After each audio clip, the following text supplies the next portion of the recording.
साथीहरु नमस्ते। ड्रागन फलमा पानीको सही सदुपयोग कसरी गर्न सकिन्छ भन्ने कुरा चाहिँ म आज तपाईहरुलाई सिकाउन गइरहेको छु। मैले कृषि सम्बन्धी यो सिकेको प्र्याक्टिकल ज्ञानहरु चाहिँ तपाईहरु समक्ष बाँड्ने कोसिस गरेको छु। ड्रागन फल एउटा क्याक्टस प्रजातिको बिरुवा हो। यसमा चाहिँ पानीको मात्रा चाहिँ मिलाउन नसक्दाखेरि चाहिँ विभिन्न रोगहरु आउने, जराहरु कुहिने, फूलहरु नअडिने कारण चाहिँ पानीको कारणले पनि हुन्छ। आज चाहिँ म तपाईहरुलाई यो ड्रागन फलमा पानीको चिस्यान, माटोमा चिस्यानको मात्रा कति राख्ने भन्ने कुरा चाहिँ जानकारी दिन गइरहेको छु।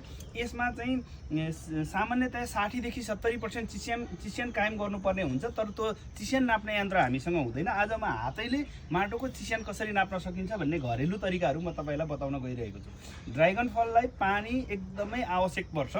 यो क्याक्टस प्रजातिको बिरुवा हो, तर पानी आवश्यक पर्छ भन्दैमा यसको फेदमा पानी जम्यो भने चाहिँ यसलाई चाहिँ हामीलाई फाइदा हैन नोक्सान हुने गर्छ।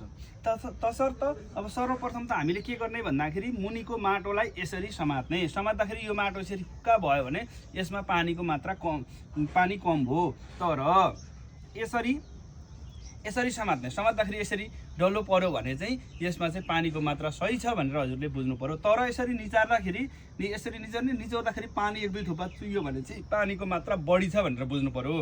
अथवा तपाईहरुले यस्तो मुनिमा चाहिँ 2-3 इन्चसम्म यसरी औँला घुसाइसकेपछि यहाँ यसो भिजेको महसुस भयो भने यसमा पानीको मात्रा सही छ भनेर यसरी घरेलु तरिकाले यो 3वटा कुराहरू अपनाएर हामीले चाहिँ यसलाई चाहिँ पानीको मात्रा हामीले चाहिँ मिलाउन सकिन्छ। अब साथै मैले हिजो चाहिँ तपाईहरुलाई खरानी प्रयोगको कुराहरू गरेका थिएँ। खरानी चाहिँ 3वटा फाइदा हुन्छ। एउटा सानातिना किराहरू नियन्त्रण हुन्छ खरानी प्रयोग गर्दाखेरि भने, अर्को चाहिँ यसको चाहिँ ढुसी नियन्त्रण पनि गर्छ भने, पोटासियम र क्याल्सियम जस्ता तत्त्वले त्यसको चाहिँ फलको आकारहरू पनि राम्रो हुन्छ। अब म हजुरहरूलाई के भन्न चाहन्छु भने हजुरहरूको ड्रागन फल अहिले कुन अवस्थामा छ, फुल लाग्दैछ कि फल फल्दैछ कि कस्तो अवस्थामा छ, त्यसको चाहिँ नि हजुरहरूले कमेन्ट गर्नु होला है। त्यही सम्बन्धी म त्यसको चाहिँ नि अर्को भिडियो बनाउने छु। मेरो भिडियो राम्रो लाग्छ, इन्फर्मेटिभ लाग्छ भने अन्य किसानसँग पनि पुर्याउनको लागि सहयोग गरेर सेयर गरेर सहयोग गरिदिनु होला। हस् त, थ्याङ्क यू।